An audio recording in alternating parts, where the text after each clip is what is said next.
Good morning, sir. I am Carcanet Bistal, section G2I-1. Tide tables. Tide tables are used in navigation to predict the times and highs of high and low tide at a specific location.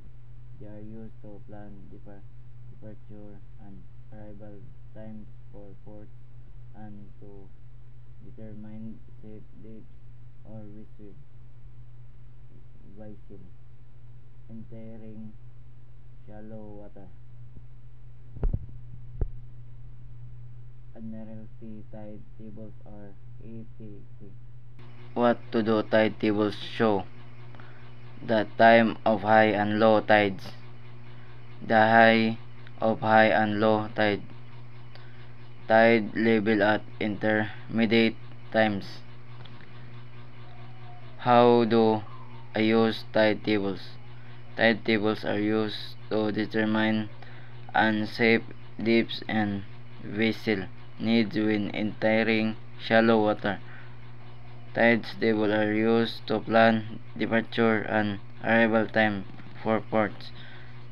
Tide tables are used to calculate the bearing you need to paddle and when crossing tide currents. The importance of tide tables of seafarers. Tide tables are crucial for seafarers, especially when navigating into a port. They provide essential information about the predicted time and high of tides at specific location.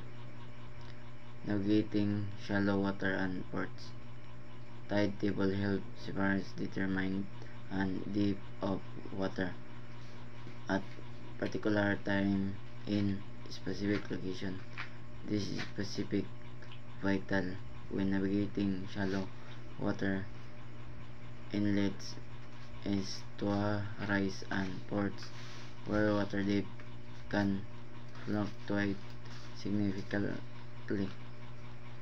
Knowing the tidal range, the difference between high and low tide is critical for avoiding grounding a ship entering a port during low tide might find itself stranded on the seabed if the water depth is insufficient. Seafarers can use tide tables to plan their arrival time to coincide with the high tide, ensuring sufficient water depth for safe entry and docking. Example, arriving at a port. Imagine a seafarer approaching a port with a shallow entrance. By consulting the tide tables, they can determine the predicted time of high tide and plan their arrival accordingly. This ensures they have enough water depth to safely navigate the channel and dock at the port. Additional benefits.